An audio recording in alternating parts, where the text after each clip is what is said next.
Hello, good afternoon, good morning, everyone.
Hello, hello, morning.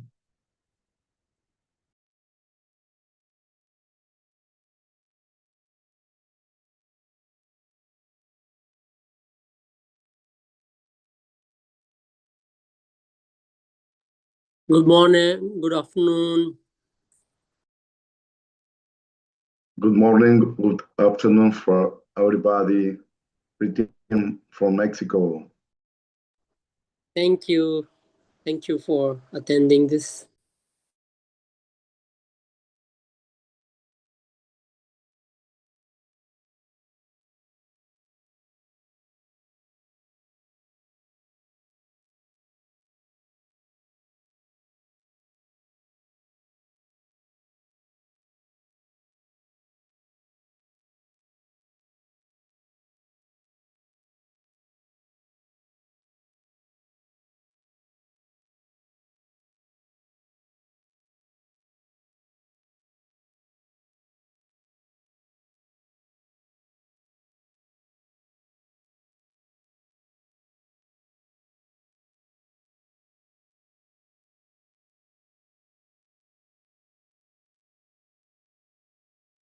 Vale, pues sí, como unirse.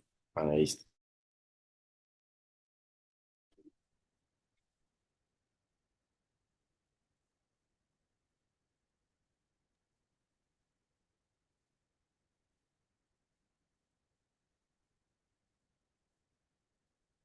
Ahí sabes.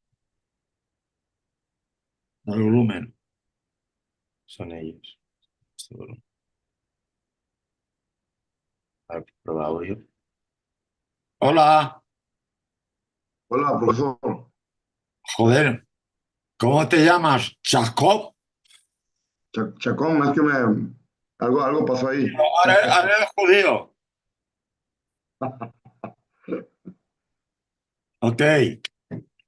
No, ¿Y no me han Majaz? unido, no me han unido como panelista, profesor. Pero ponte, ¿y Majaz todavía no está? Le estoy preguntando ahorita. Hi, John, how are you? Morning, Professor Moniz. We are here waiting for you. Is all right?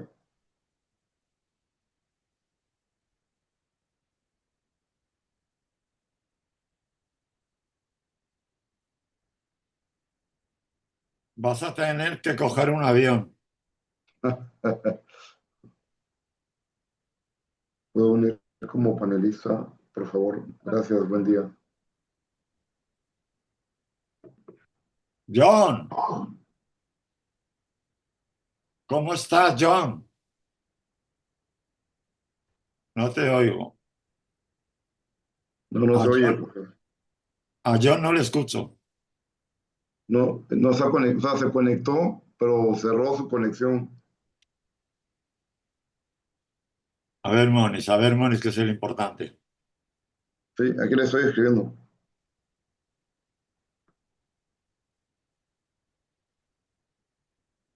No está conectado. Le mandé ayer varias veces y Ah, hice pero algunas pruebas. Hicimos algunas pruebas. Joder, dile a John que le escriba. sí.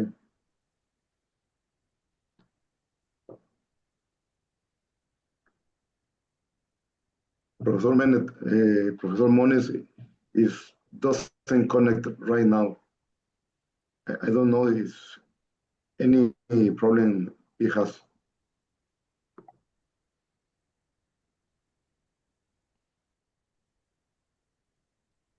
Hola, hola. Hola, John. Hola.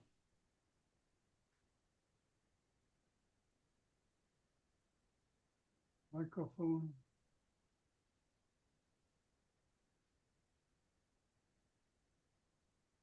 Oh, ¿qué pasó?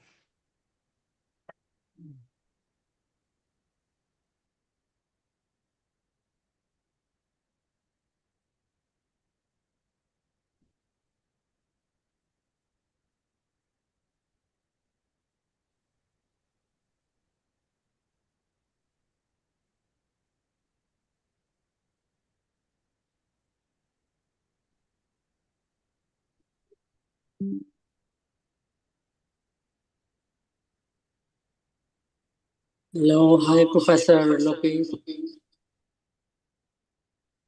Good afternoon. Good afternoon.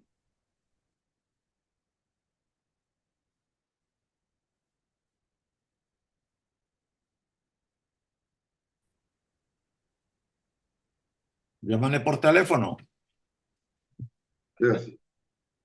No, le digo a Reinaldo. Está bien. A mí sí, pero a Monis no.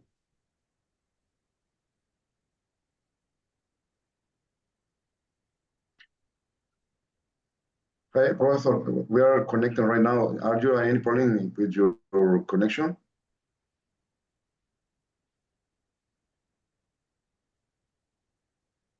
Okay, we can see you. Is you are in by Zoom or another stuff? No, I can see you.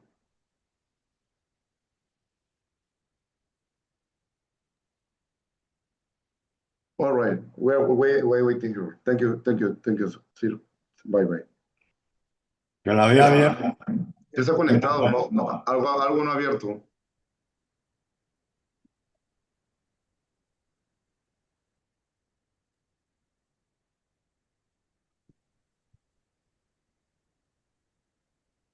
A ver, voy a ver qué pasó.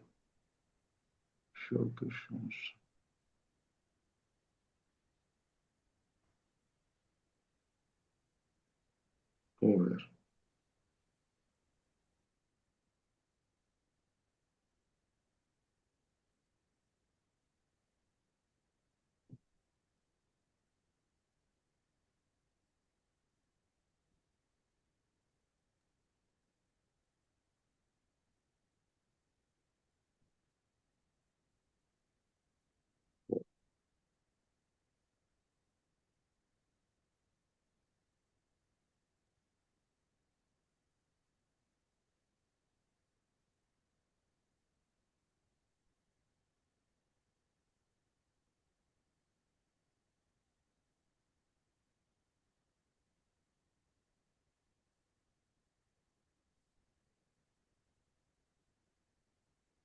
Y Bennett no está conectado.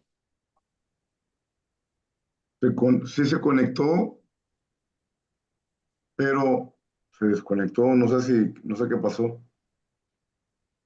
Pero ese es el Zoom, bien, ese es.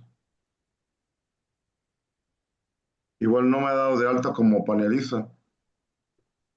Bien. ¿Cómo está, profesor? ¿Todo bien? ¿Puede oírme? ¿Puede oírme? Sí, perfecto, John, perfecto. Igualmente, ok. Falta Monis. Sí, no sé qué, todo no sirve hoy. Sí sirve.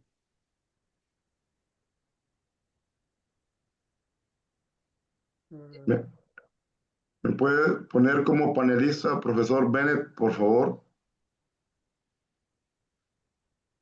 Ok.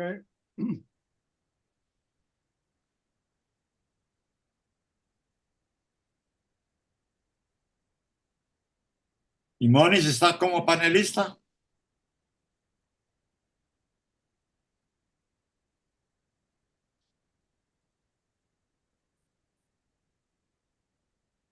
Joder. Ok. Majaz no quiere entrar.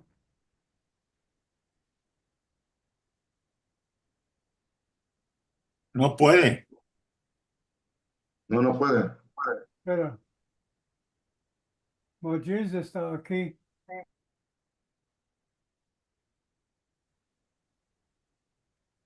No sé qué pasó con mi cámara. Ahora parece que puede.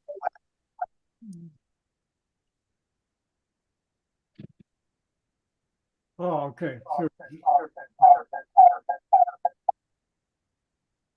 Ok, hola Luis. Majaz no quiere entrar. ¿Quién no quiere entrar? Sí quiere, lo que pasa es que no puede. Sí, está tratando, pero no entra. Yo pregunta, ¿quiere entrar? Él dice que no. Alguien,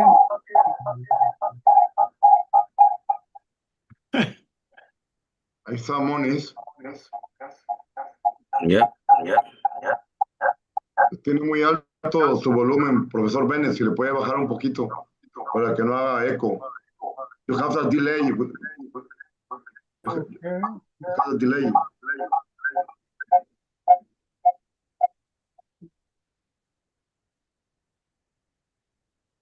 Okay, Majaz no quiere entrar. Luis, necesita llamar.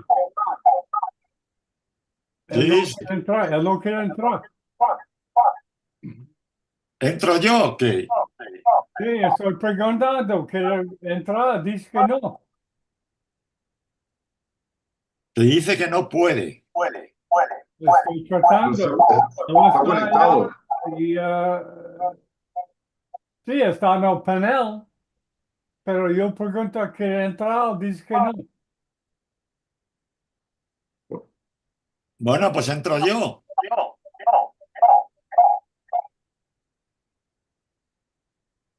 Y Ok, que luego, tú tienes que dos. luego entre él. Tu YouTube, Luis, tu YouTube está abierto. Ok. Cuando quieras, ¿ok? Sí, es mejor. It's not working for some.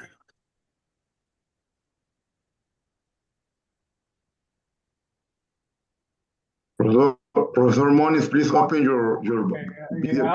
Alguien tiene abierto YouTube. Por favor, chequea su computador. Si no está conectado a YouTube. Alguien está en YouTube ahora. Moniz, Oh, pero no. sí, más. Necesita decir Majaz que necesita entrar. Ok, él dice que no quiere entrar. Pues entro yo si tú quieres. Sí. Yo trato de entrar, él dice que no quiere entrar.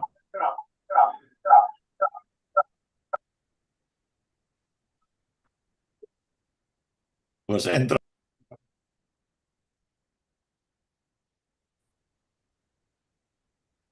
Majaz está aquí.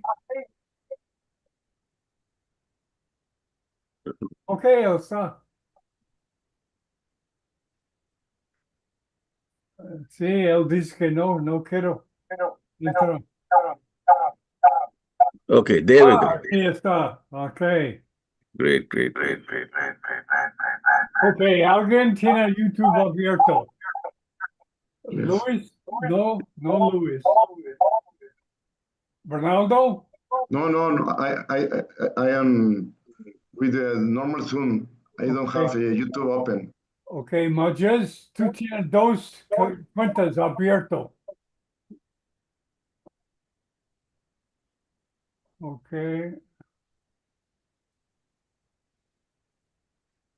So Majaz, Moniz, you left to hold on. close any account. You have two Zoom account open, Professor Moniz. Ok, Dr. Moonis, tú tienes dos cuentas.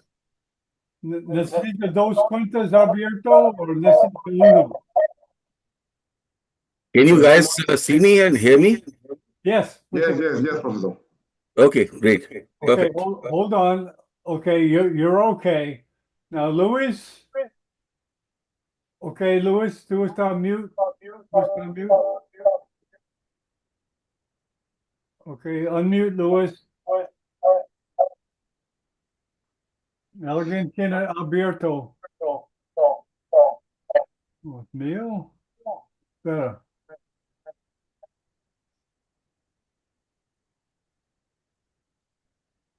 Okay, déjame ver. Okay, tiene, okay, Dr. López. ¿Puede oírte, Dr. López? Okay. Necesita descubrir quién. Okay, Dr. Moonis, yo voy a remove. Tú tienes dos cuentas, Dr. Moonis, abierto. Bien. Two. ¿Necesita dos o uno? Professor Moniz, you like to close one account. You have two Zoom account open. Yo voy a remove uno. What? Okay, yo saca uno de sus cuentas. Okay. Okay, Luis, necesita, Luis, Dime. yo voy a sacar de la Muy bien. pantalla para introducirte, ¿ok? Perfecto, perfecto. ¿Ok? Vamos a empezar. Ok. Ok, 10, déjame ver. Dame un minuto para poner en, yo creo que está bien. Y empezamos ahorita. Un minuto.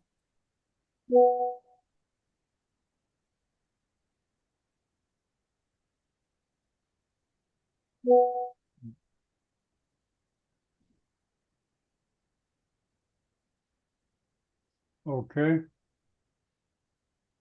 ok, ok, empezamos. 10, 9, 7, 8, record. 8, 7, 6, 5, 4, 3, 2, 1. Buenos dias. Oh, we're in English. I'm sorry. Good day. This is Dr. John Bennett broadcasting from Miami Beach, home of Neurosurgical TV. Today we have the honor of having another roundtable of neuroradiology with Luis Lopez Ebor, a neuroradiologist, interventional radiologist from Madrid, who I had the good fortune of visiting at one time. And today he enlisted the help of Majaz Moonis, a very famous neuro intervention radiologist, as well as Ronaldo Ramirez Jacob de Mexico. He's going to moderate. And we have Ata Bhatti from the neurosurgical team. And we'll start off with Lois. Welcome, Lois. It's all yours. Fantastic. Okay. Good morning, Professor Good morning. Majaz Moonis. How Good are morning, you? sir. You start your presentation, please. Okay, sure. Is the best of the best in the stroke in USA. Hey, vámonos. Let me Okay, introduce let a me see. very little introduction about Dr. Majaz Moonis. Dr. Majaz Moonis is professor of neurology and director of stroke service at the UMass Memorial Medical Center. Has been selected to join the Physician Board and American Heart Council. He will be sharing of knowledge of expertise on neurology, psychiatry, sleep medicine, cerebrovascular disease, and epilepsy.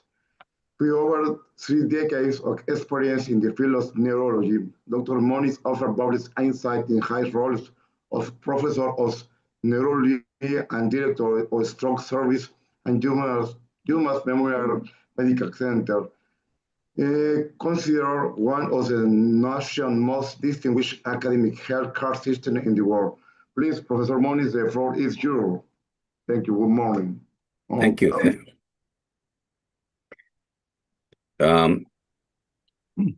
Let me just put my. Hey, present.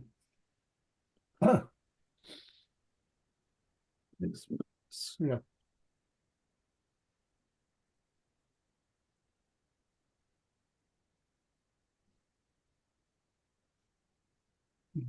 All right. Can you all Yeah. see my Perfect. screen? Yeah, perfect. Thank you. Thank you again for this kind introduction. And sorry for the glitch that we had this morning. But anyway, I think what I wanted to discuss today was stroke management in terms of the clinical trials, the current evidence, and future implications of how we are going to go in next steps. So as you know, there are many challenges and questions that we face at the beginning of when we think about strokes. When to intervene in a spectrum of stroke? Should you intervene with the TIA, early ischemic strokes, late symptomatic ischemic strokes, how late can you intervene, is it IV thrombolysis, intraarterial interventions, time windows, and does the size of the infarction matter?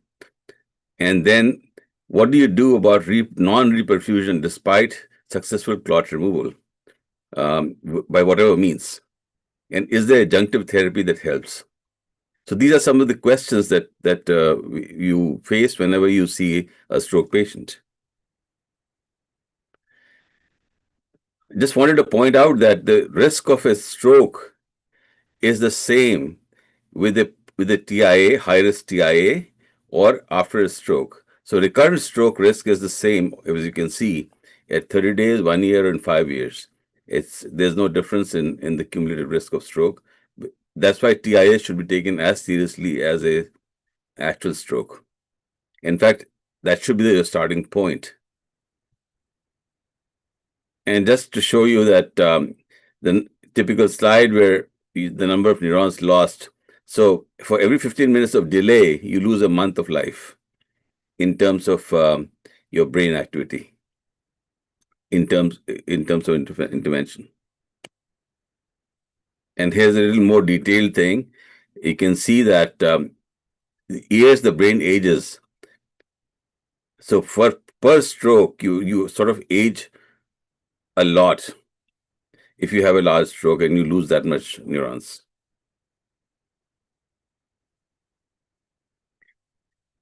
As we know that the outcome for without intervention of any kind for T occlusions is bad, 53% mortality.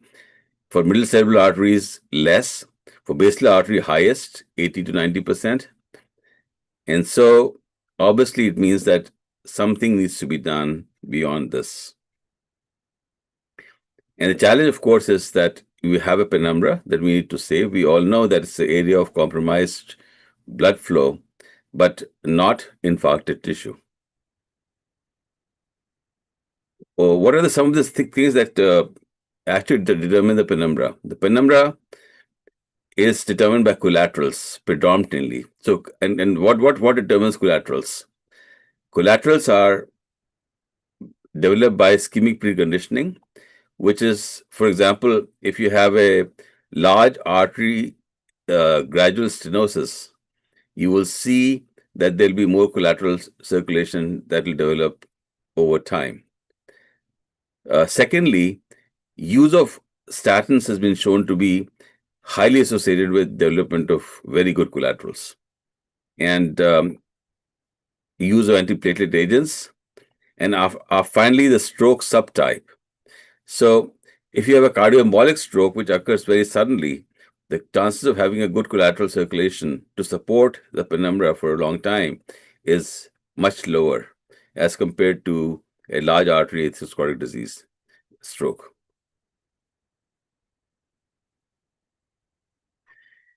And you can see that with IV therapy of the old time, which is the TPA that we alteplase that we used, the recanalization rate was about 6 to 8% with for ICS occlusions, and for basilar arteries 7 to 10%. As you went distal to M1, the reperfusion rate was about 30%, and when you went to M2s and M3s, the distal perfusion rate was about 70 to 80%. So as you can see, the more clot burden that you have, the less chances are of any kind of useful recanalization that will occur. And recanalization directly relates to mortality and to the outcomes. So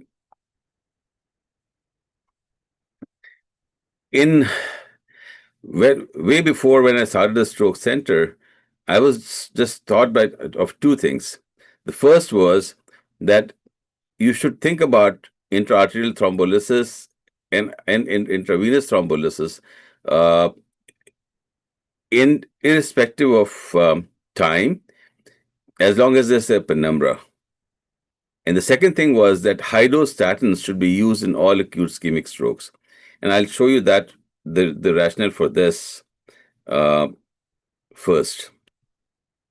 So we published the first paper here on post-stroke statins showing improved stroke outcome without any other interventions.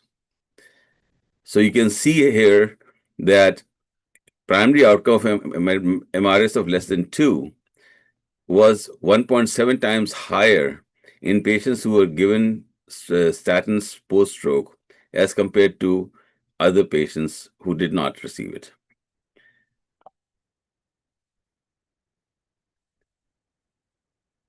And we looked at another study and published another paper which showed that statins given prior or after ischemic strokes both have a improved outcome of the stroke. And as you can see here, patients who did not use statins were compared with patients who initiated statins prior to stroke and after stroke. And you can see that after stroke, the highest bump that you see, 2.6, that means that 2.6 times more likely to be discharged home or discharged to an acute rehab rather than to a nursing home or death. And again, the effect was less robust for statins that were patients who were already on statins because they probably had maximized their collateral dilatation, while these guys had not. And therefore, the post-stroke patients did even better than patients who were on statins before. There's a whole logical reason for this.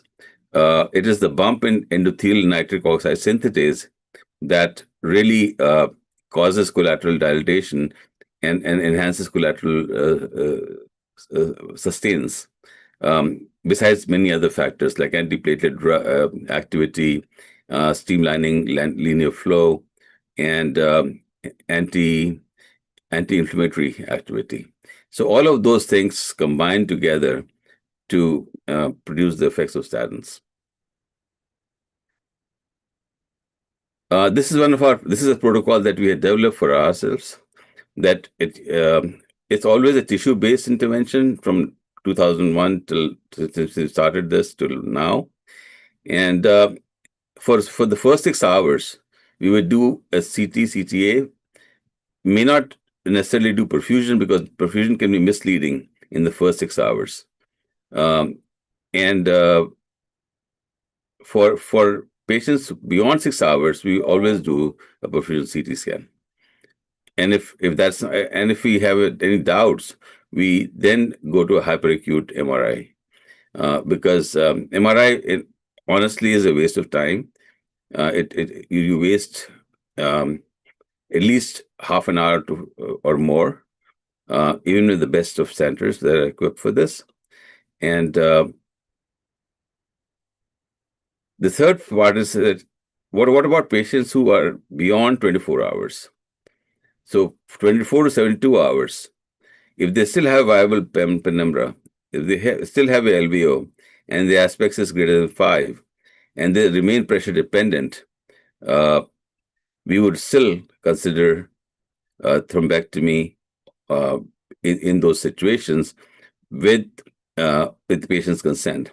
And now we have this whole series that will soon be published, which will show that the outcomes are pretty good.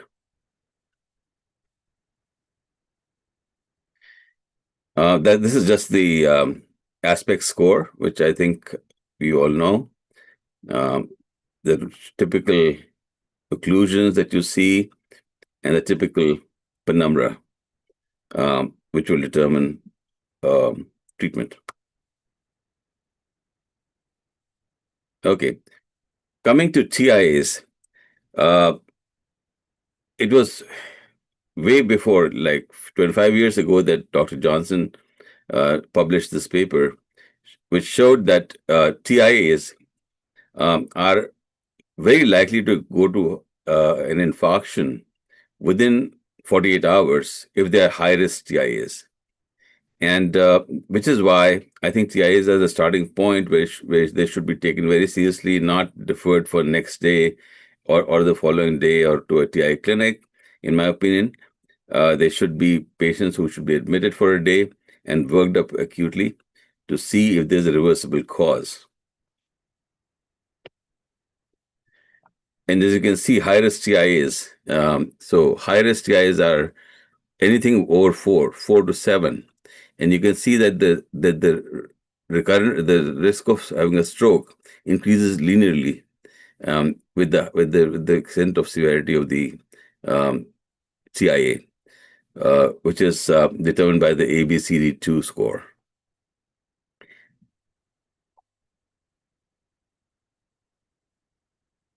So in our case, we would obviously admit all patients, put them on high dose statins, antiplatelets if there's no atrial fibrillation detected, and then do a dual antiplatelet therapy, which I will just explain why. If the patient has a large artery atherosclerotic disease, which is symptomatic and inclusive, then we would do a CA or a stent within 20 to 48 hours at the most. That's our typical approach. And there's data that supports this, saying that if you do this intervention acutely in hospital, you reduce the recurrent risk of stroke by 80%. So this comes from a study called the Oxfordshire study, where they did exactly that. They deferred patients to the TIA clinics versus patients who were admitted and had a standard of care. And patients who had standard of care did so much better by reducing the recurrent risk of having a stroke or a first stroke by 80%.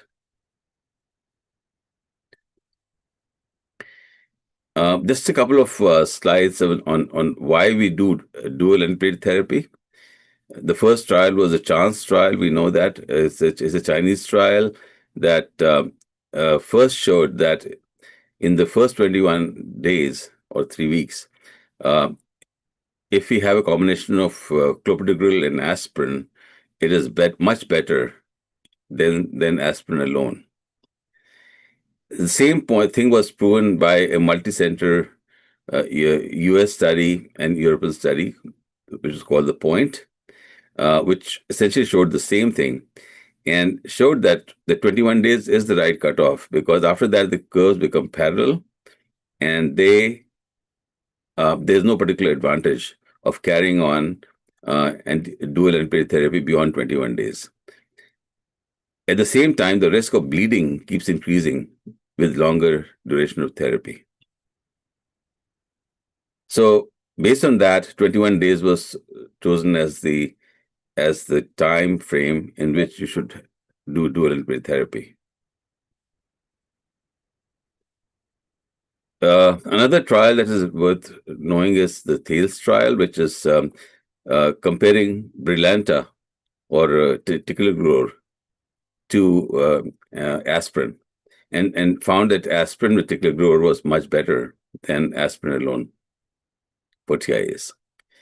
Now, again, the advantage of this particular combination is that it offers a second combination as opposed to aspirin and Plavix, or because and the advantage is that ticagrelor is not usually influenced by the P2Y12 levels.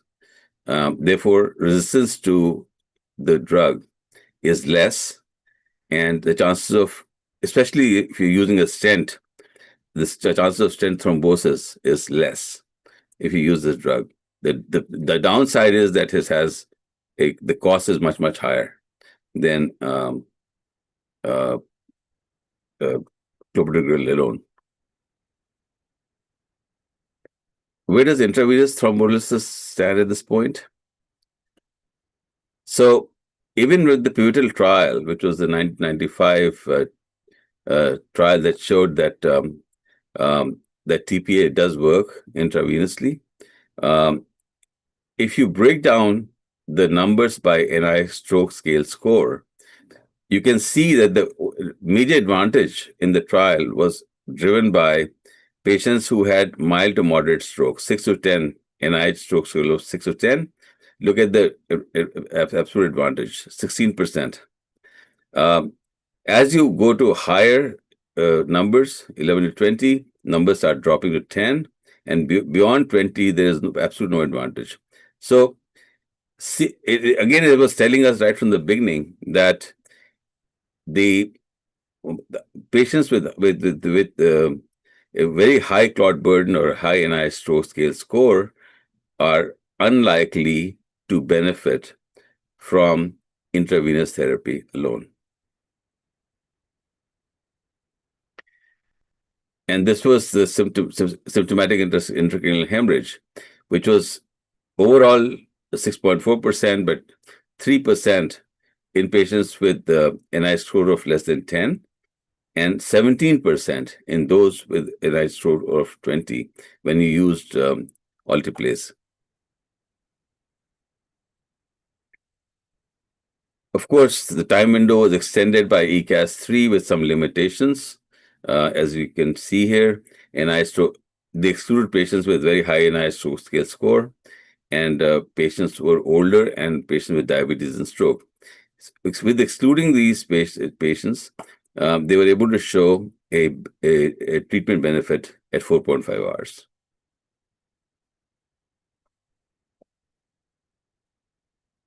Followed by Extend, which was a trial that was prematurely stopped, but was trending to show a trend towards better outcomes with IV thrombolysis up to 9 hours. The trial was stopped because the wake-up trial results were announced before that. And the wake-up trial did show that if you have a diffusion flare mismatch at any time and with the unknown time of onset, then the patients will benefit from thrombolysis. As you can see, the MRS shift of 0, 21 to 15, 32 to 27. So the 0 to 2 is where you had the major advantage of a image-based diffusion-perfusion mismatch.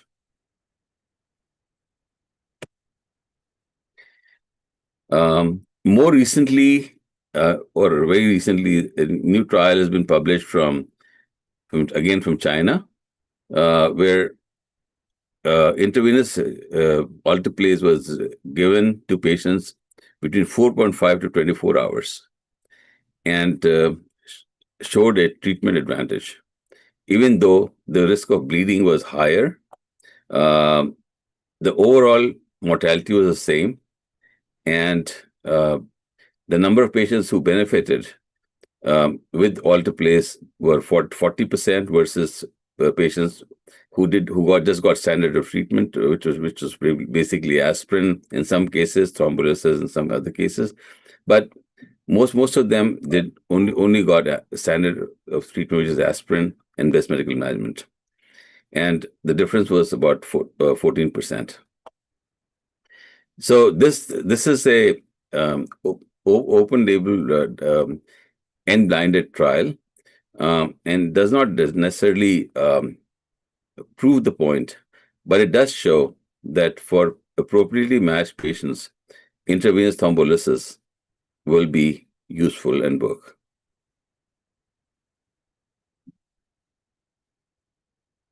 We know that the new era that came in was tenecteplase, which was a game changer, complete game changer, which was in the Extend IA trial. It was clearly shown that there was an advantage of tenecteplase over alteplase, you can see that 28%, 28 versus 18, achieving a 0 to 1 MRS. So the advantage of this drug, of course, is that it has a longer half-life. It is given as a single IV bolus, and this does not require an hour of careful infusion. And so the time to thrombectomy is reduced tremendously. You just give an IV bolus, and then you go for thrombectomy or aspiration as need be. So that's our current shift. We've now shifted. I mean, a lot of centers in the US have now shifted from alteplase to tenecteplase. Cheaper drug, single bolus, and easy to use. Also, it has a reduced risk of bleeding as compared to alteplase.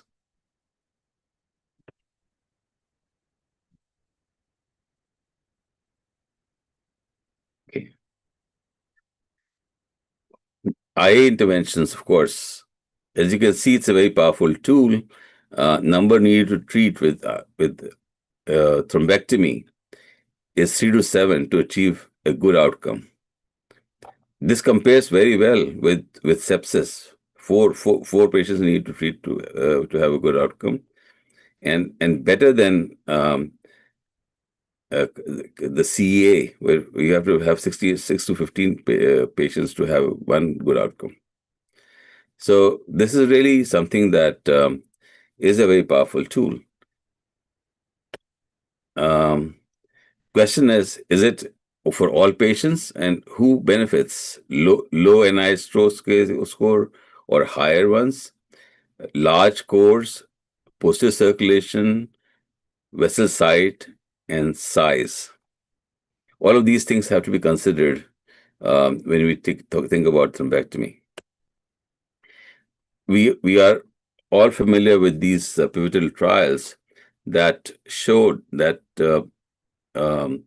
with most of them are stent retriever solitary trials, and they all showed almost a double of the improvement in outcome, which directly correlated with establishing a very quick TK2B or 3 flow in the intervention arm.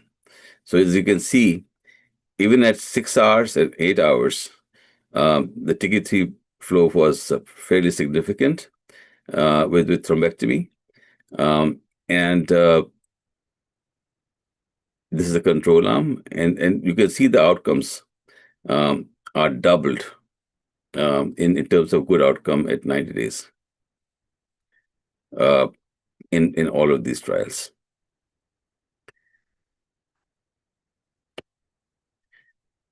So just looking at the trials in a different way, but this is essentially the same thing. Even if you look at the Rankin shift, you do the imaging modality, you have the same numbers. And this is just looking at some of the trials and numbers need to treat. And for Mr. Clean, it was 7 in favor of endovascular therapy. For Swift Prime, it was just 4 in favor of endovascular therapy. And Escape, again, 4. Extend IA, 3. Patients need to be treated to get one good outcome.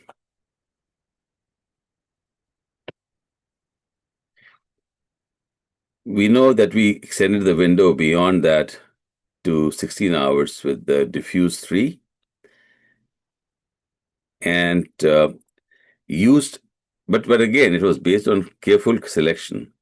Mismatch 1.8, core less than 70 ml, so it was not large infarcts, and penumbra was more than 15 ml. So that was the criteria that was used in the trial to achieve those outcomes. It doesn't mean that every patient who comes in within that time window would have the same outcomes if you are non-selective. And then, of course, Dawn, which showed that patients who were carefully selected, not all patients, but patients who were carefully selected, for example, patients who were over 80 years of age, NI stroke scale of 10 with a core infarction of less than 21 cc, or patients who were younger with an NI score of 10 with a core with a larger core, or NIH of greater than 20 with a larger core. Now, these are the patients who benefited from thrombectomy versus standard care in the Dawn trial. So it was not all patients. You can't be non-selective and say that all patients would benefit.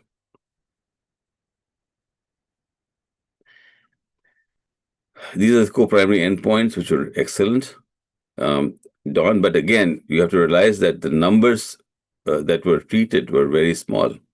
So while we, in those carefully selected patients, not all patients, but carefully selected patients, numbers needed to treat for 90-day good functional outcome was 2.8, which is excellent. But it does, again, all of this is trying to point out to the fact that you have to be very careful and selective in how you select patients. If you are non-selective and just do thrombectomy on all patients, thinking that's the right thing to do, I don't think you're going to be ending up with good outcomes. Again, showing that in Dawn, whether the intervention was done within 12 hours or 12 to 24 hours, it made no difference. They were both achieved excellent outcome because of the patient selection. What about beyond 24 hours? Now, in the patients in the old 80s and 70s, there used to be these terms called TIA, RIND, and PRIND, meaning that patients would automatically reverse their deficits without any intervention in 48 hours or 7 days. So TIA was TIA, RIND is reversible ischemic neurological deficit, and PRIND is prolonged reversible ischemic neurological deficit. So 0 to 72 hours and up to 7 days, patients were able to reverse without any major intervention. The only intervention we had at that time was IV fluids and aspirin. So brings us to the next thing, that endovascular therapy for patients presenting beyond 24 hours. Now, because these are observational studies, as we know, no randomized study for this, but in observational studies, you can see that they were carefully selected observational studies with good numbers, and 33% achieved functional independence despite severe initial deficits.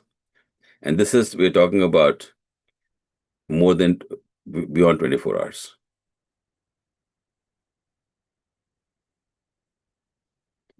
Large core used to be a complete no-no, but recent studies have shown that large core infarcts can, as long as they have viable penumbra, are reasonable targets for thrombectomy.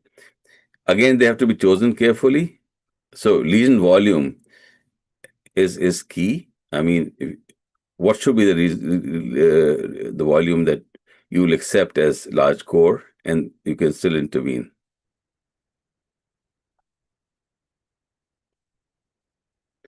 Here's a meta-analysis of large core infarcts for 4 trials.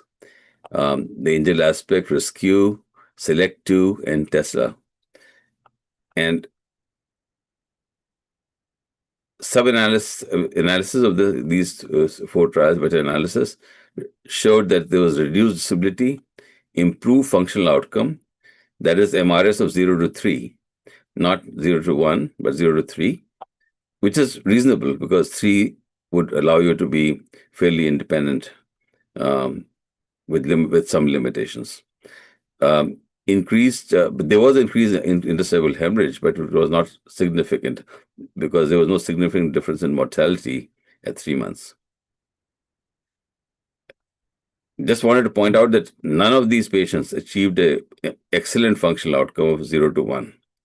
So when we talk about large cohort trials and when we intervene on these patients, we need to tell them very clearly that this is not what we are expecting. What we're expecting is something of this order, which is better than what would happen if we did not intervene. And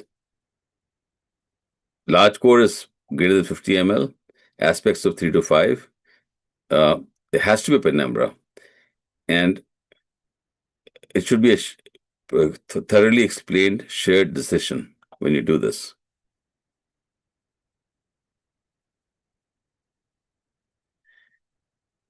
What about patients with low aspect score of 0 to 5? We talked about this already.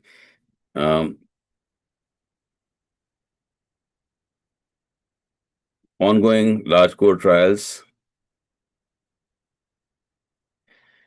What about posterior circulation? So in posterior circulation, again, thrombectomy is not a universal panacea to say that all the patients that you intervene on will have a good outcome. Again, patient selection is very important, and trials that had patient selection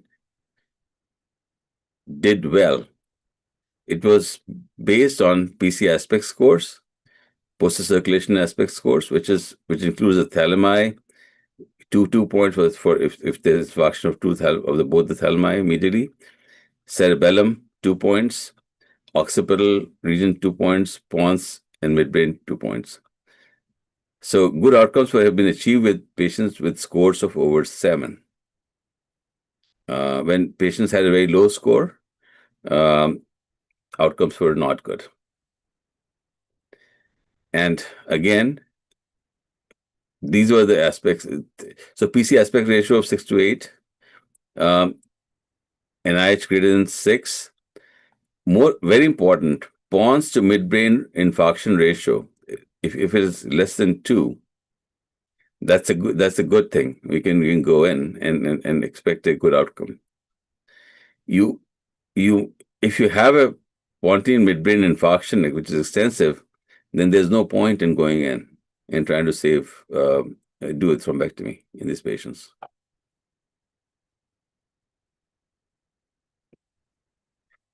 What about distal vessels? We showed it. I discussed this in the beginning that the reperfusion rate with intravenous thrombolysis with M2s and M3s is 60 to 80%. And in the recent 3 trials that were published, the distal trial, the ESCAPE MEVO, they all essentially showed that mechanical thrombectomy was not superior to intravenous thrombolysis.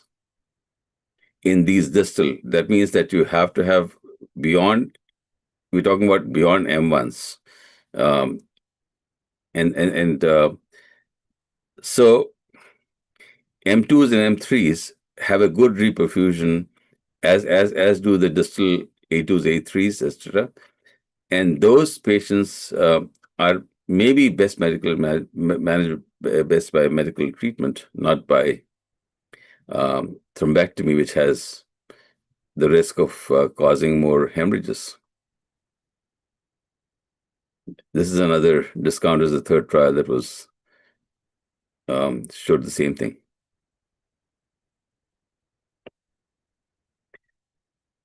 The other important question is IA thrombolytic therapy helpful after thrombectomy? So a lot of trials have been done to try to see if you can improve distal perfusion after thrombectomy in these patients, and most of the trials have been negative. But here were 2 trials that were sort of positive, saying that if you gave intra-arterial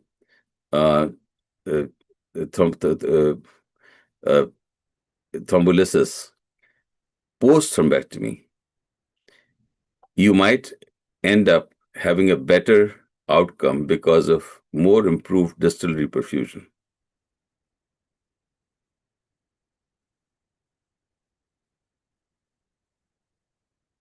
So, I mean, these are some trials that showed that IV TPA is really important before mechanical thrombectomy when possible. I mean, all of these trials have shown that direct mechanical thrombectomy is not superior, has never been shown to be superior or non-inferior to combined IV thrombolysis and endovascular therapy.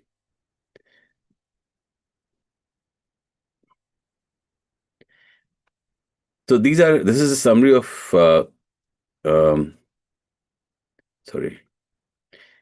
of patients who had best medical management versus endovascular therapy for low NIH. All right.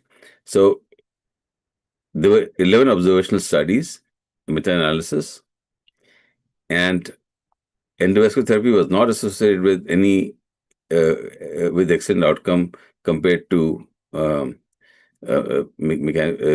standard therapy, and symptomatic intracranial hemorrhage was more common.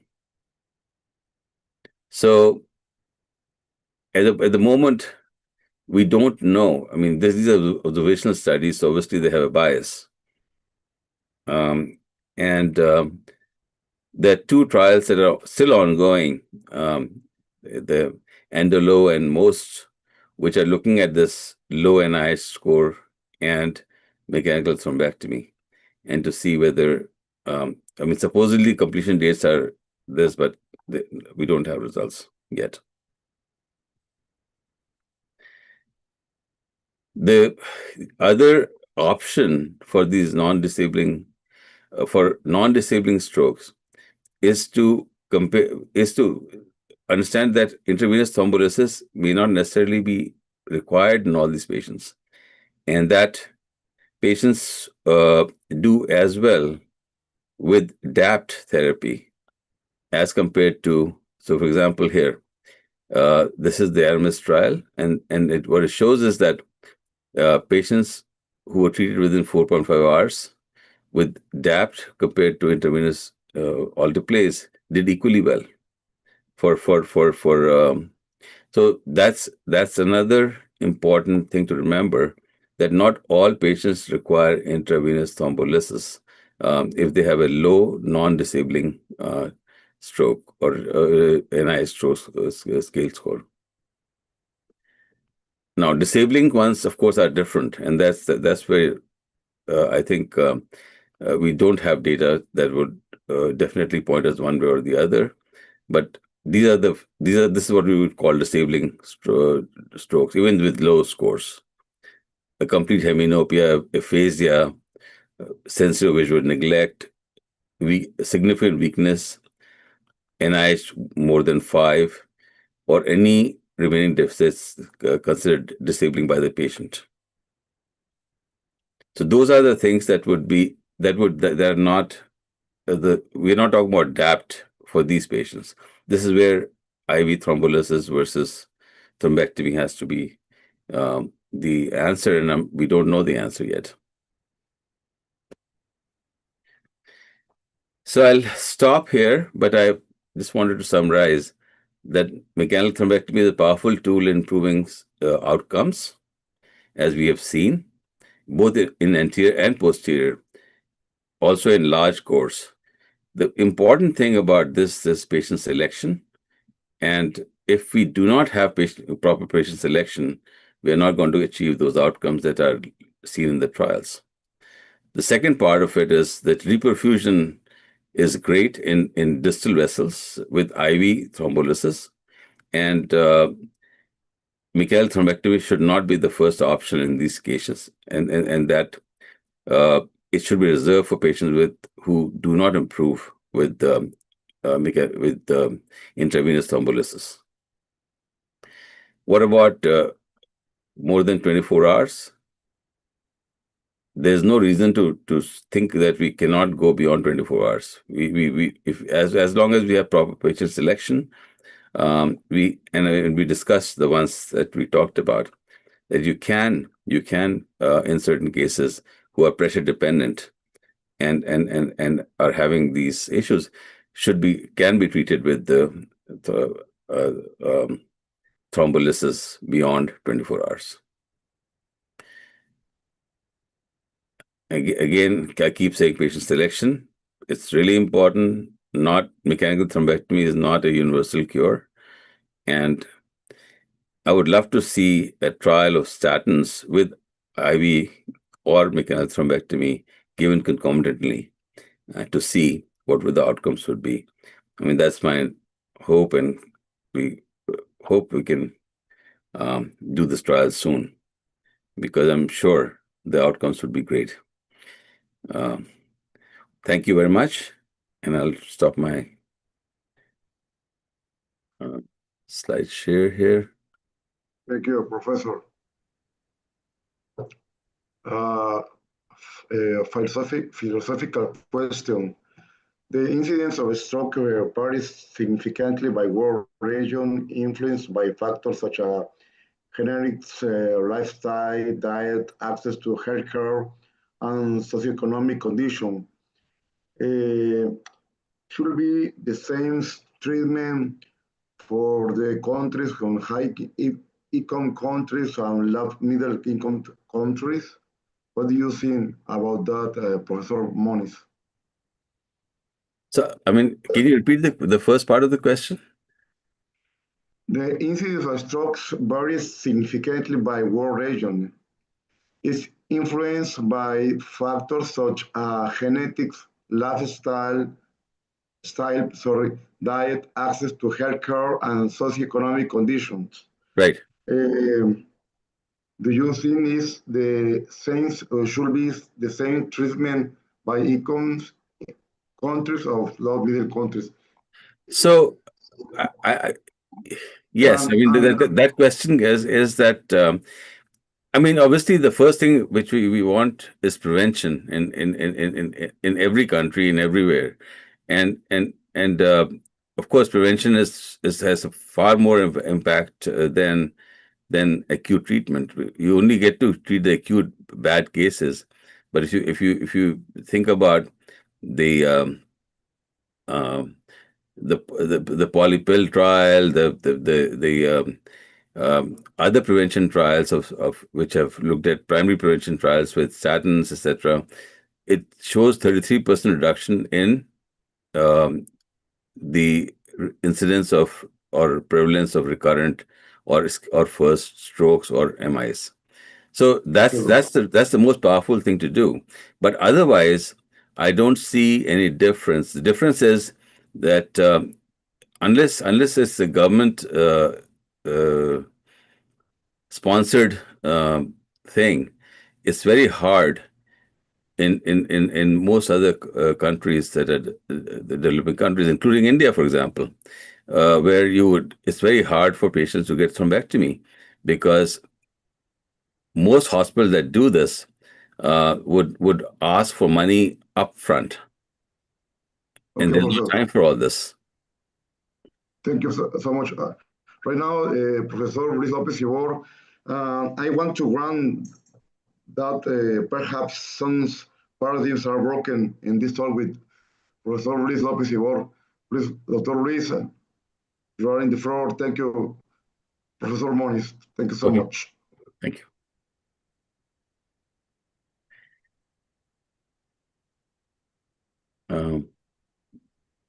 Okay. Thank you. It's okay? Yes. Yeah, there's a couple of questions by Harshad Parekh. Could you address them, Ronaldo, please? No. I prefer the global question. Okay. Finally, because the topic is very complex. Okay. Carry on. I thank you very much, Professor Majaz Moonis, because their study is a very high study. because the recopilation, the data recopilation is to many centers in USA and in Europe and many papers. And I like to present my personal experience at the beginning and in the medium time and final times to discussion. I agree with Professor Moonis that the most important is the selection of the patient. It's not the vessel is closed, it's the patient, it's the situation of the patient, and where is the benefit to the patient. Because before the era to the thrombolysis or mechanical thrombolysis, many patients have the stroke, and many patients is management perfect with the neurologist. And the mortality at that time is less to the mortality to this time. And the gravity of the lesion is less in the old period of the new period. I talk with Professor Moonis sometimes from this point. The era to the new device or new technique sometimes is fantastic, but sometimes you wait a little bit because it's preferred to stop sometimes. I present two periods on my Hospital Clínico in Madrid. Is the study in 2009 is present in 2011. It's different. One, stenosis, arteriosclerotic stenosis in the basilar to the thrombus in the basilar. First point. It's important also, you know, the collateral circulation and the status of the patient. In this point, every patient, when I treat with the basilar territory, before the endovascular treatment, I perform one MR to look by diffusion what is the status of the brain stem, the protuberance at the bulb.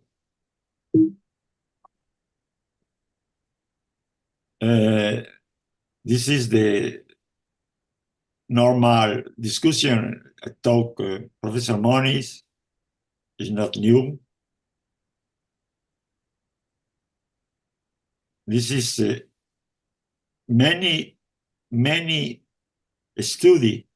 I start with the interarterial in PROACT 1 in 87 in Spain. Then I don't know, understand, stop this. I use the streptokinase and urokinase. Then stop because I have too many complications, but the infarction or the ischemia is more of the time is bleeding, the infarction.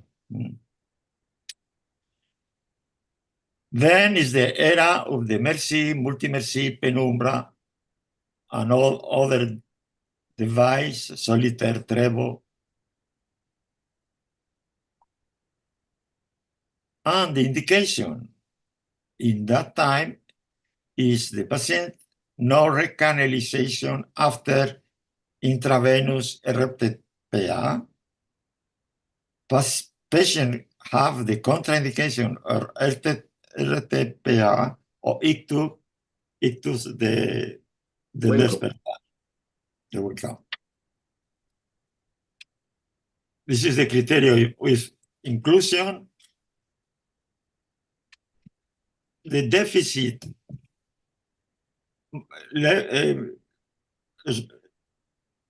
little deficit or moderated deficit, plus occlusion of big artery, you check every time the collateral. The occlusion of arterial, you need to check with the angio-CT and magnetic resonance. You don't know what is the start of the stroke, the time of start. This is different. Imagine this is the clinical. This is the aspect is checked by many neurologists in emergency, but I think, in my opinion, the aspect is not good to selection the patient, because it depends on the position of the brain in the CT scan. Sometimes you are different. The one side, another side is not the ischemia, is only the position of the head.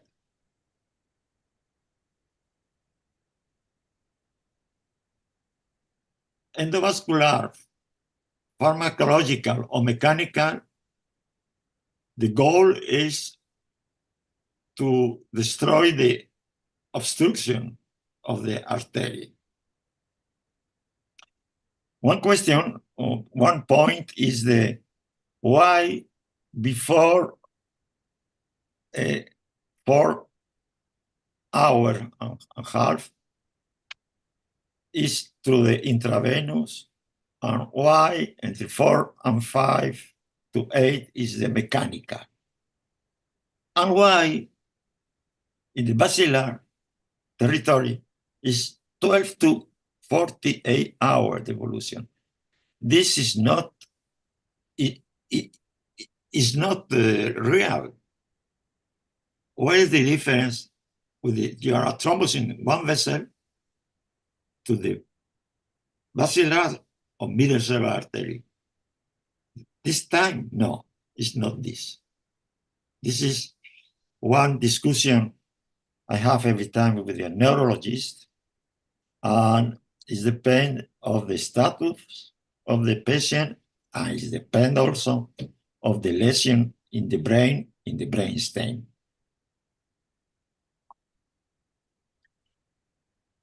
The first result is 67 patients. This is the localization.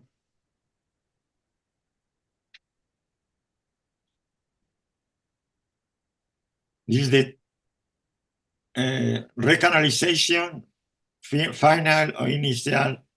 But at this time, I don't check the clinical status of the patient. It's only imagine. Imagine by neurologists or NeuroInterventional, only imagine, no clinical. And this, I don't like this first result. This is one patient in 4. This is the time, initial time, occlusion. This is the clot in the middle cerebral artery.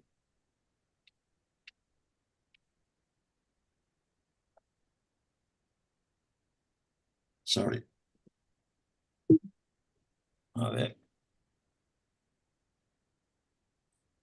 After recanalization, in 20 minutes, good result. Imagine is well, but the clinical result also is not well, because the independence of the patient, 3 months, is less to 254 in anterior circulation and 41 in posterior circulation. This is similar to the next series of patients. Don't change.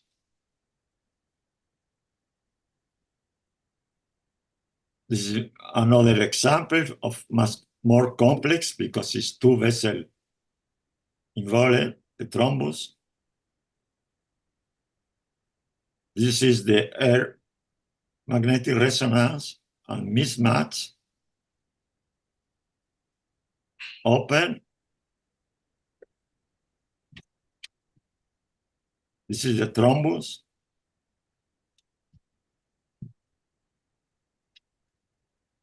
This is the clot. And then recanalization of the middle cerebral artery. Put some stent, because when you remove the clot, in the middle cerebral artery, sometimes you have the dissection of the vessel. It's only mechanical dissection. It's not original dissection.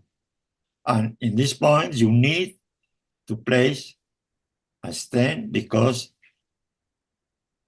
in few minutes, the vessel is a new close.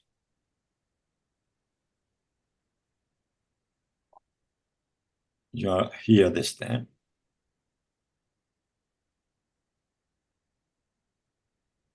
You remove the clot, you have the stent 1 and 2, and the vessel is open, totally open. But 2 hours after the procedure, the NEH is 20 in the lateral view. But 90 days after remove, the patient have hemiplegia and need to work.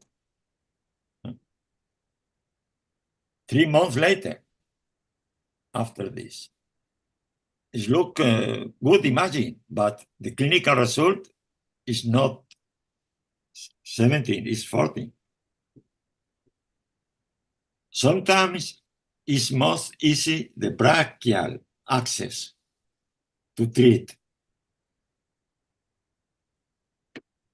It's a very difficult anatomy.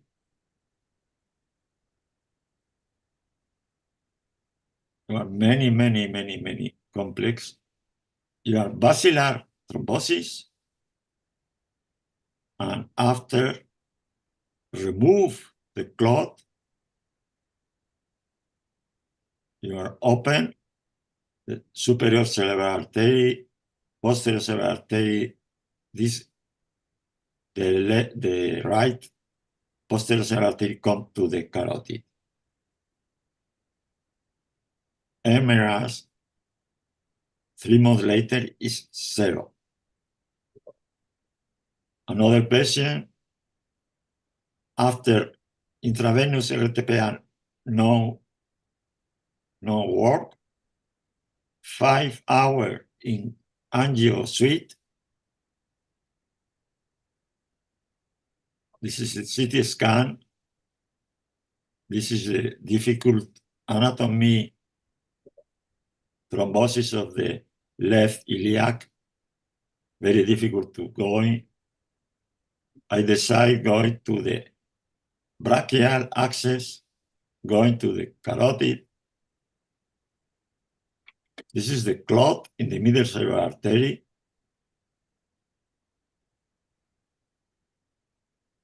This is very interesting point, because it's open the collateral circulation.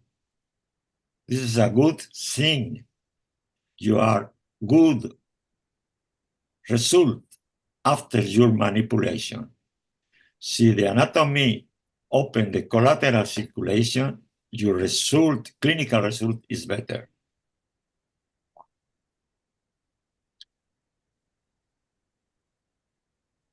After one remove, and finally totally open. In lateral view, But the patient have a bleeding, massive bleeding. Why? Because I open this vessel Probably, because you have the collateral circulation work. I don't know. Is because the patient is treated before with intravenous RTPA? Maybe. But this is the risk of the mechanical thrombectomy of patient.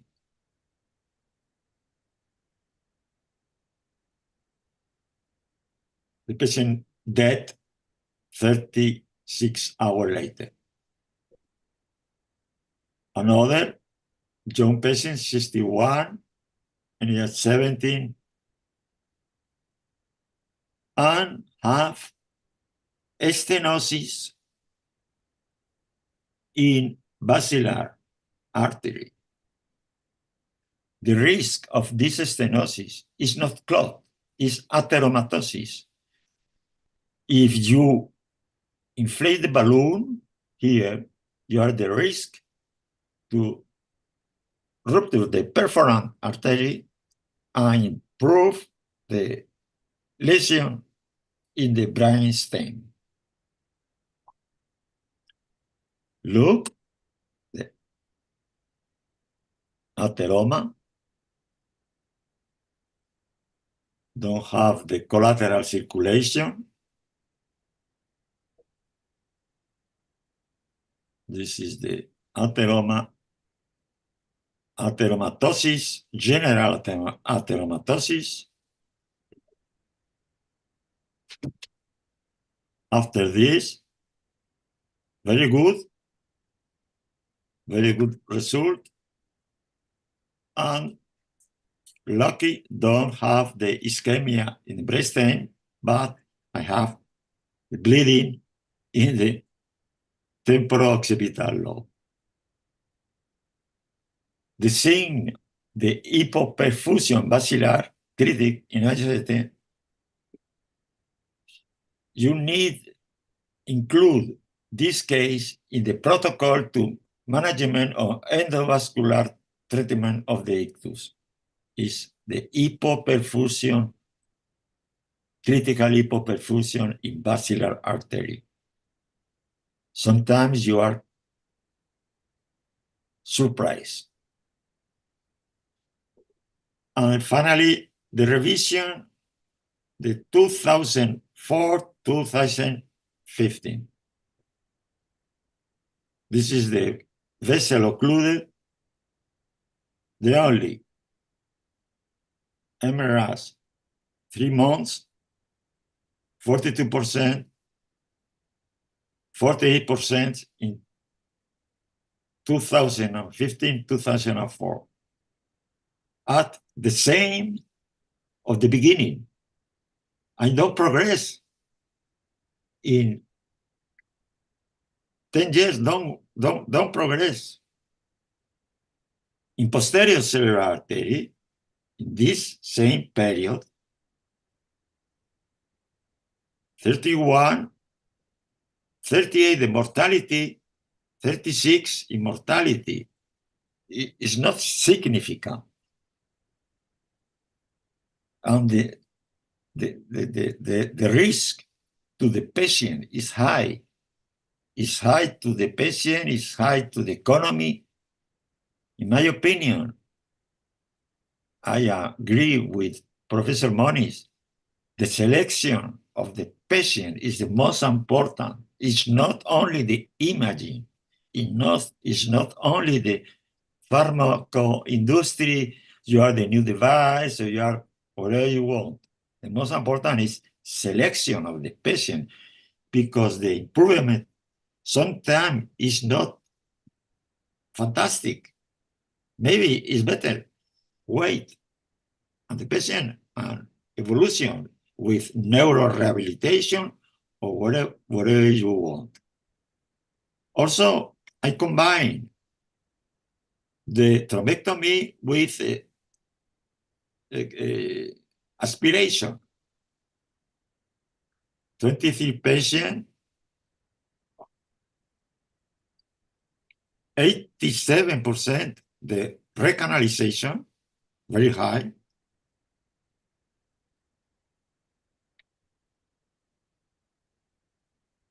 And look that. I put the catheter to aspiration. Also use the stent, treble, aspiration, total,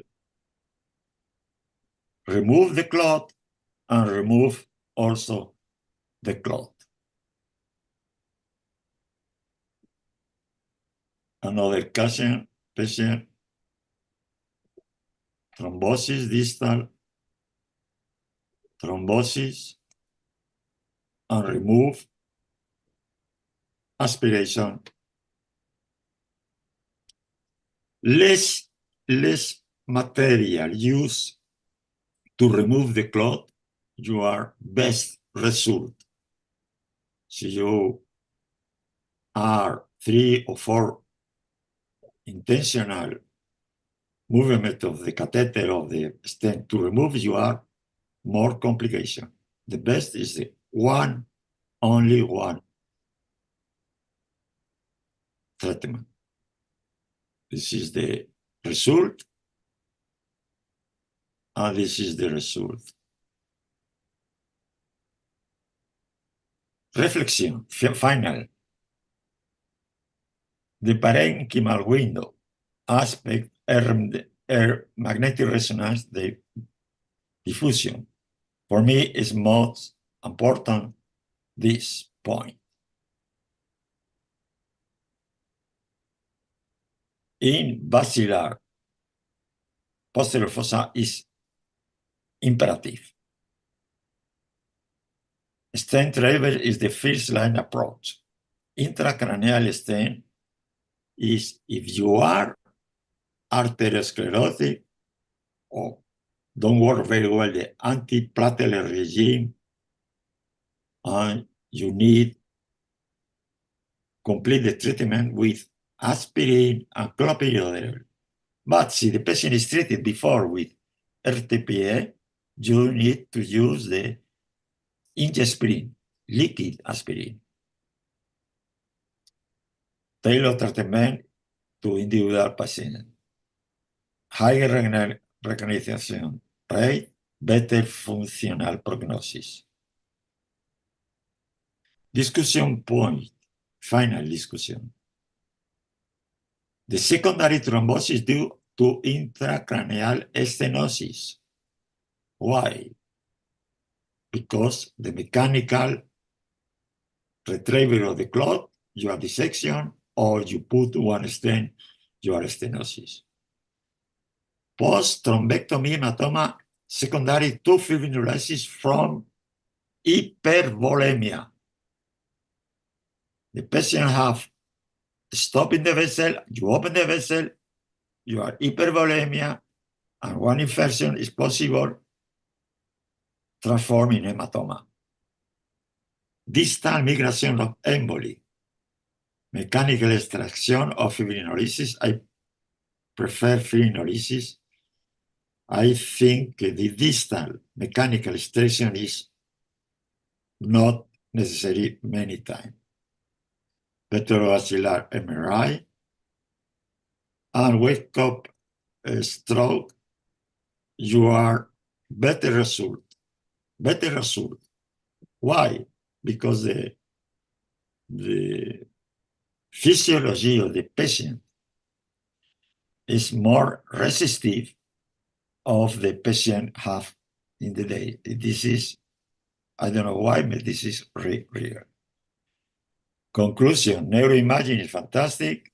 2, selection of the patient. 2, extraction of therapeutic window. 2, wake up stroke. Effective technique, mechanic thrombectomy with solitaire or another with aspiration is fast, is safe, and effective for recanalization and reperfusion. But you need intraarterial pharmacologic agents. The stent is the risk. Is the risk. It's not the solution of the vessel, it's the risk of the patient. good clinical efficacy of endovascular treatment in both anterior and posterior circulation. One final different type of stroke is dissection. Dissection of the middle cerebral artery. You are here, the dissection. It's not thrombus.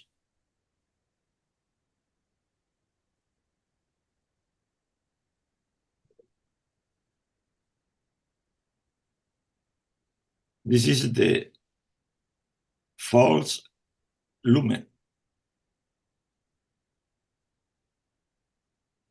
This is the dissection to this point. Here to here.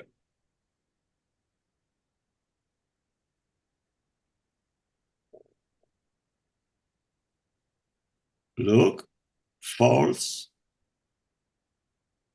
This point is the dissection.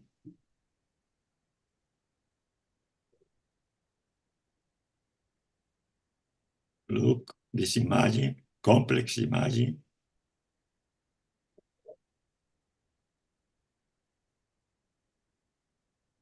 This is the flap. This is the lumen, only this.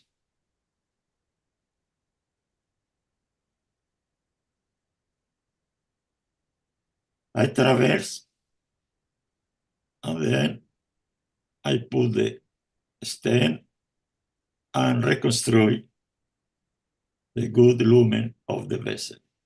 This is another pathology that sometimes when you work in the stroke center, you are this type of dissection and pathology. Total reconstruction and good result. Look, perfect. After angioplasty in this point, have a small stenosis. This is the stent. The small stenosis. After angioplasty, and total recovery of the lumen.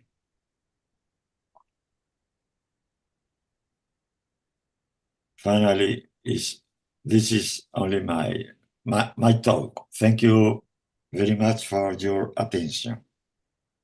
Thank you, Professor. A little question by both Professor. Many change in the paradigms of stroke management. Do you think the industry has contaminated the outcomes of the patients, of the improvement of the patient? Because every day a lot of device, a lot and more device. Sometimes a confusion for the use of this kind of device in a lot of countries. I am thinking about Latin American. What do you think, Professor Luis? I agree with you.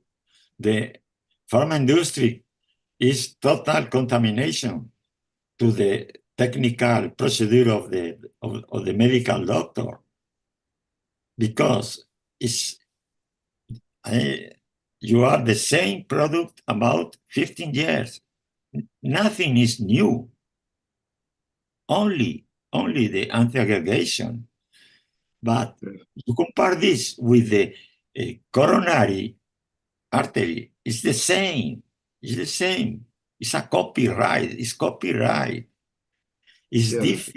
It's different. I think, in my opinion, the evolution, I don't know what is the opinion of Professor Moonis, the evolution is to treat the origin of the embolus or arteriosclerosis to prevent this type of lesion. For example, when you have thrombus in the vein, in the legs, you put a filter in the cava, no? Yes. Why not to put the filter in the carotid to prevent the thrombus? I don't know. That's It's a not good easy. idea. It's not easy.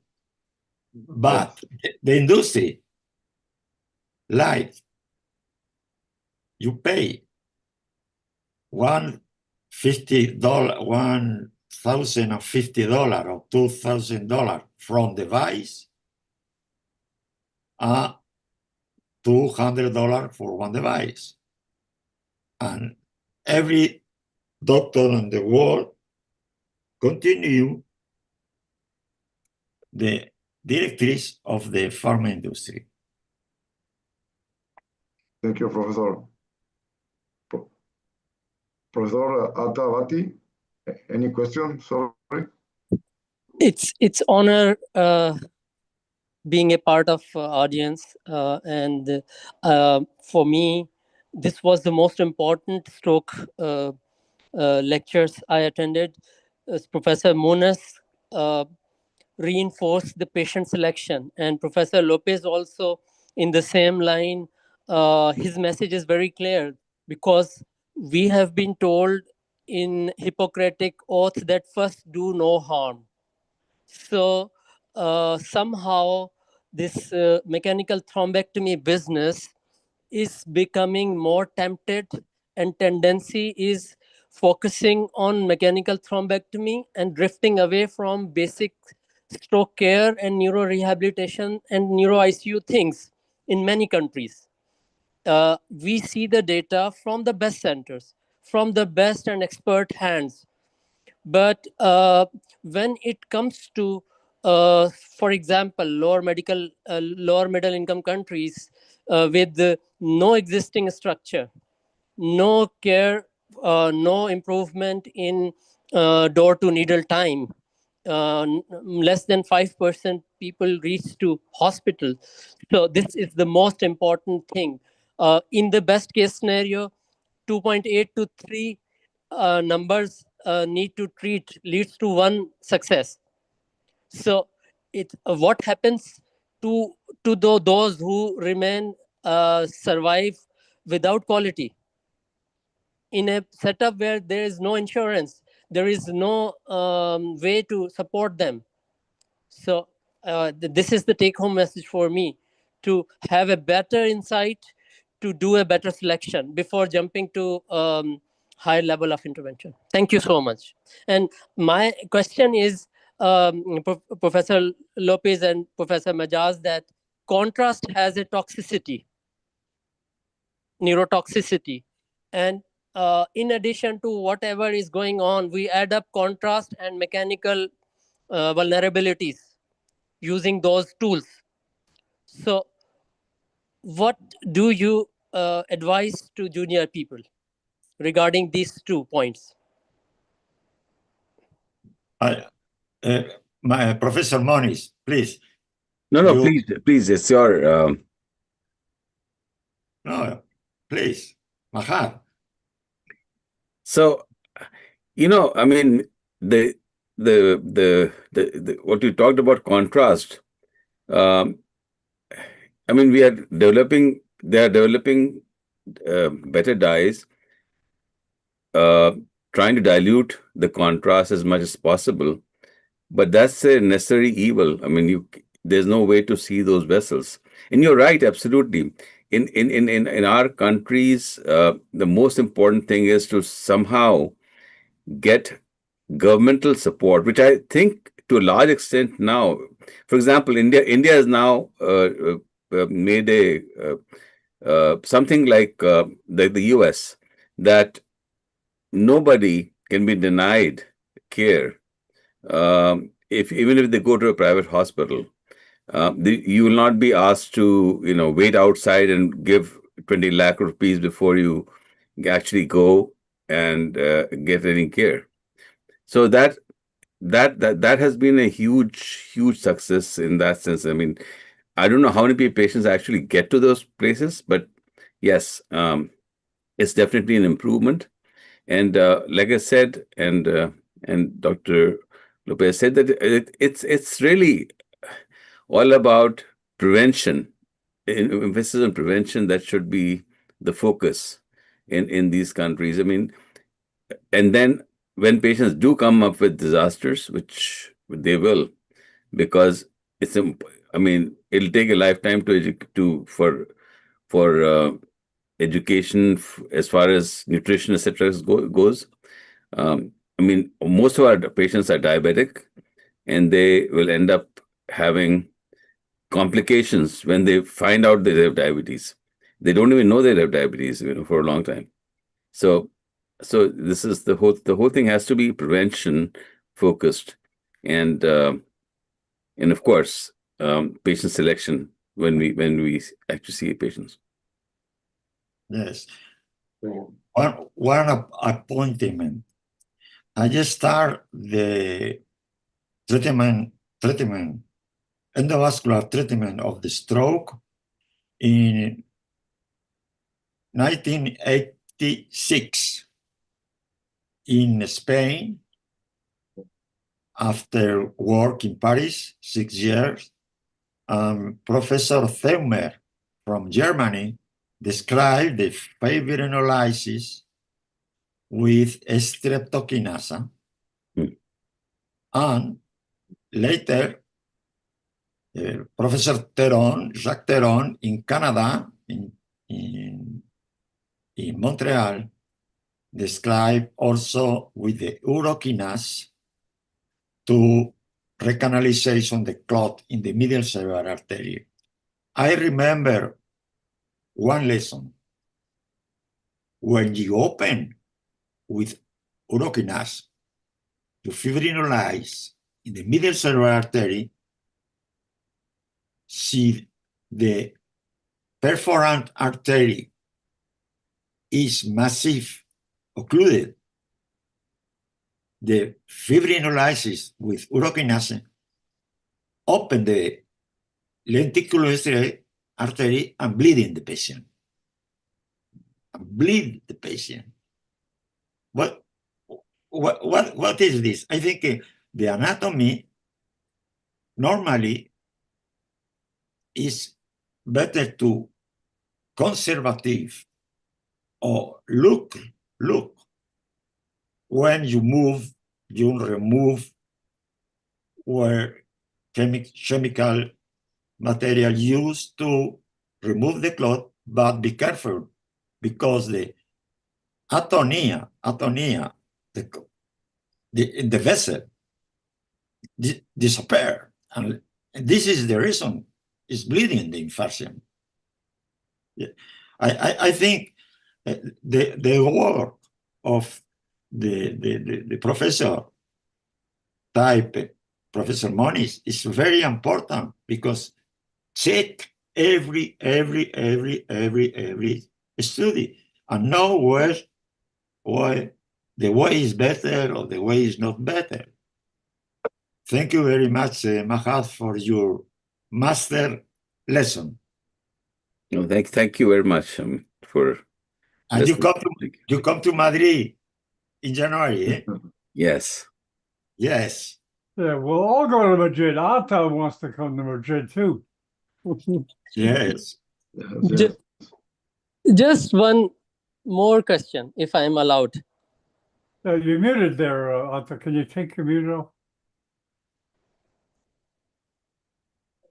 Yes. If I'm allowed to ask one thing, despite all the poor medical patients in many parts of the world, why don't we see anterior cerebral artery and anterior choroidal strokes in the same patient who has a tendency for MCA? Why we see MCA? An anterior choroidal artery is the most dangerous artery after the Hebner artery. The anterior choroidal artery is your high risk to bleed in the first portion, in the parenchymal portion, not in the intraventricular portion. It's very dangerous. It's very dangerous. Normally, you are very good collateral circulation with the perforant, thalamic perforant, and anterior choroidal artery, and it's very easy. You are a small collateral circulation, and you are the neurorehabilitation. The neurorehabilitation is very important. It's not only the imaging, it's the neurorehabilitation. What do you think, Majaz? No, I think the question that he was asking was, why don't we see anterior choroidal artery strokes in those countries? Is that the question? Sí, pero Yeah. isolated. Isolated. Right. So one of the reasons is that, as you know, I